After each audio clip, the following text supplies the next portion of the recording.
Hello and welcome to Quick Aid. My name is Komal Rane and today's topic of discussion is data types in Python. So let's start. Before we start, like, share, subscribe and keep supporting our YouTube channel so that you are notified with upcoming content. First, we'll understand the agenda for this session. We'll look at what is data type, rules to declare the data type, different data types in Python, type function in Python, and lastly we'll understand different data types with examples. So let's look at what is a data type. Data type is basically an data item which a variable takes. It is a classification which describes which type of value a variable has. For example, when we say a equals to 5, the variable a is having an integer number which is equal to 5. So data type of variable a is integer. It specifies what type of relational, logical and mathematical operations which we can perform on the variable without causing any errors. The definition of data type is already defined to the Python compiler, so there is no need to define the data type when we actually write the code. Let us understand the rules to declare data types. The data type is declared in lowercase letters only. We cannot use uppercase letters, special characters or numeric values to declare the data type. For example, int, string, tuple, list, all of these are data types and they are declared in lowercase letters only. Different data types can be declared in the same program and it won't cause any error. Same data types can be declared more than once in one single program. For example, int can be declared more than once in one single program, which won't cause any errors. Now let's look at different data types in Python. In Python, we have in total 7 data types. Let's see one by one. First is the sequence data type, followed by text, numeric, mapping, set, boolean, and binary. We'll understand each of them in detail in the further slides. Before understanding the data types, we will look at the type function in Python. The type function returns the class type of the argument. Basically, the type function tells us what is the data type of the given variable. The syntax for type function is type followed by the object passed in the function. For example, hello world is a string which is passed to a variable x. When we print type of x, it is going to give us what is the type of the variable x. When we print x, it is going to print the string hello world. So let's look what is the output of the following code. First we'll get hello world, which is actually the string which you have passed in the variable x, and then we'll get class string, which is the type of the variable x. Let's look at our first data type, text. Text data type includes strings. Abbreviated as str, this data types accept only string values as the input to the variable. The default data type of the input function in Python is string. Strings may include uppercase, lowercase letters as well as spaces and special characters. Let's look at the example. Hello world is one of the example of string where H and W are uppercase letters followed by the lowercase letters and a space between them. We'll demonstrate the example of string using a Python code. Here we'll understand x is equal to hello world, where x is the variable and hello world is the string passed to the variable x. When we print x, we should get the value of variable x, that is hello world, and when we print type of x, it should give us the data type as string. So let's see what is the output. Here we get the output as desired. Next data type is numeric. Numeric data type includes integer, float, and complex type. Integer is abbreviated as int and accepts only non-decimal numbers as input. Float is abbreviated as float and accepts decimal and fractional values as input. Complex is abbreviated as complex and accepts complex numbers as the value to the input. Let's see an example. Here variable a, b and c are given integer, float and complex values respectively. So when we print these values, we actually get the corresponding output as this. So 40 is passed to a, which is an integer value.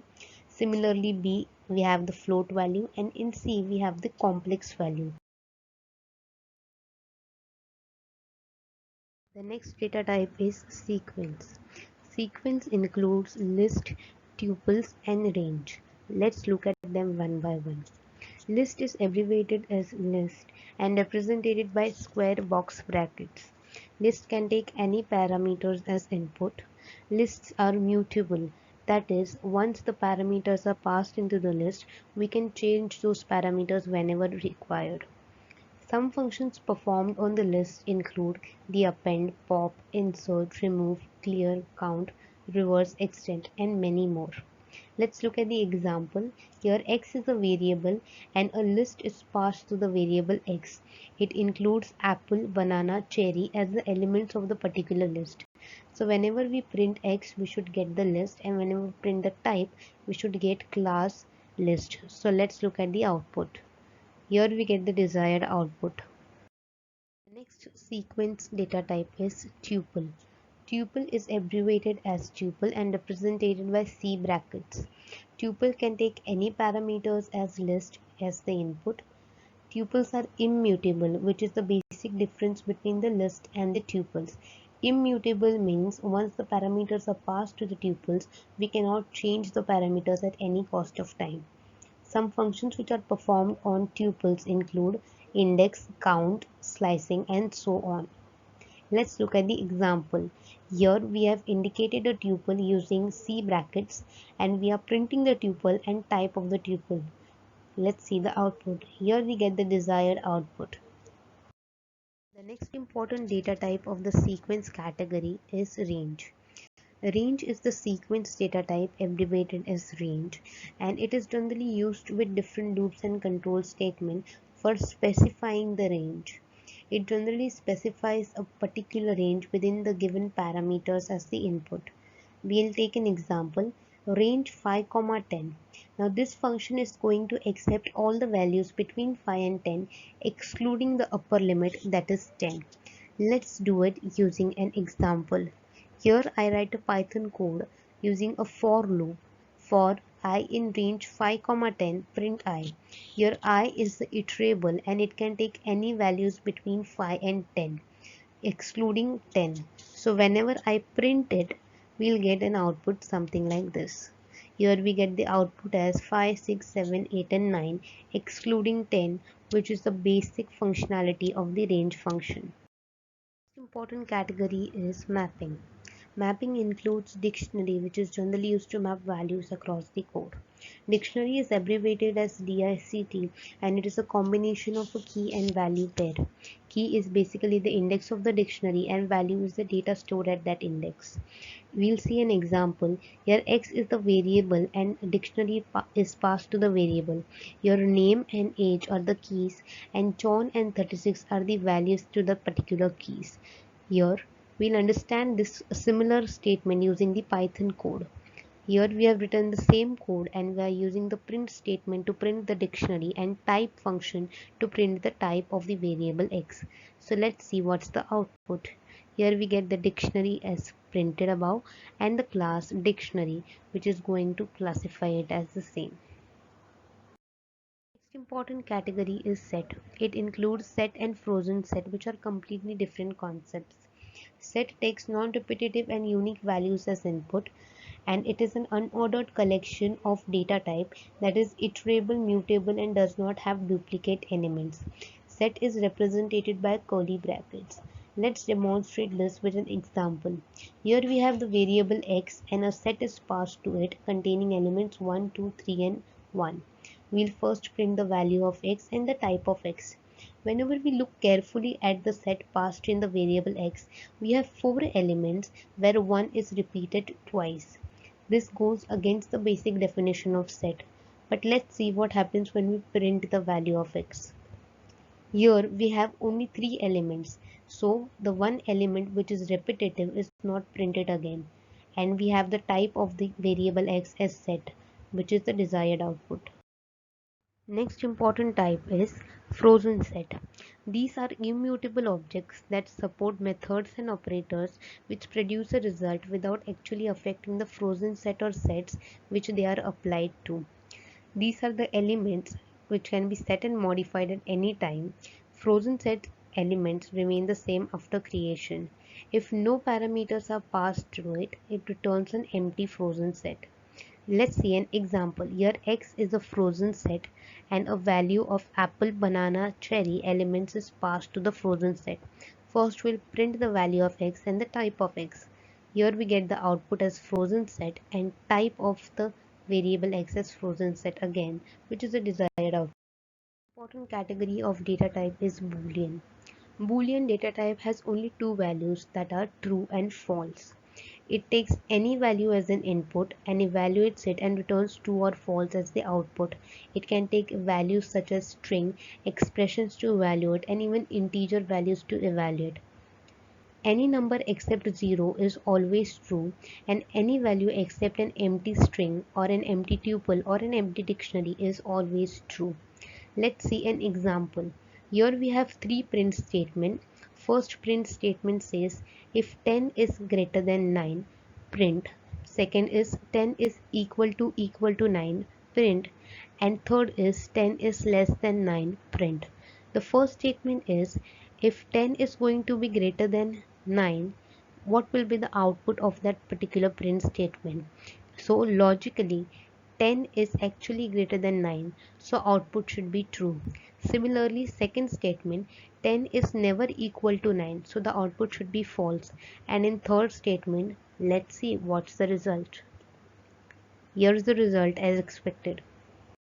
Last and the most important category includes binary. These data type includes byte and byte array, which are two important concepts in Python. Byte is going to be helpful in encoding, and it converts an object to an immutable object of a given size and data. The syntax for writing byte is as follows, where source is the object which has to be converted, encoding is the case object in the string, and error is the way to handle if case of any string failure. Byte always returns a Unicode value ranging from 0 to 256, where Unicode characters can include upper and lowercase alphabets, numeric values, and special characters. When a particular category is passed through the byte function, we have the results accordingly. When we pass an integer value, it returns an array of the size initialized to null. Whenever we pass an iterable value, it returns an array of iterable size. Whenever we pass a string, it returns an encoded string, and whenever we don't pass any arguments into the byte, it is going to result into an array of size 0. Let's demonstrate this using the Python code. Here we are going to see a variable a which is going to have a value of integer 4 and a list with some iterable values into that. We'll first print byte with no argument, then byte with a, and byte with a list. We'll see what is the output accordingly. Here we have the output with no string. Secondly, we have a Unicode value, and in the third case we also have a Unicode value along with the list which is passed. We will understand what is byte array. Byte array is similar to byte data type, but the only difference is that it returns object which is mutable, that is object can be changed over the course of time. The syntax for byte array is similar to that of the byte. The only difference here is the keyword we use is byte array. Other parameters like source, encoding, and error have the similar definition as that of byte. Here we have demonstrated with an example where string, size, and rlist are variables. Python is interested is the string value passed to the variable, phi is the integer value passed, and there is a list containing elements 1, 2, 3, and 4 passed to rlist variable. First we'll print the statements accordingly, and let's see what's the output. Here we have the output as mentioned in the details.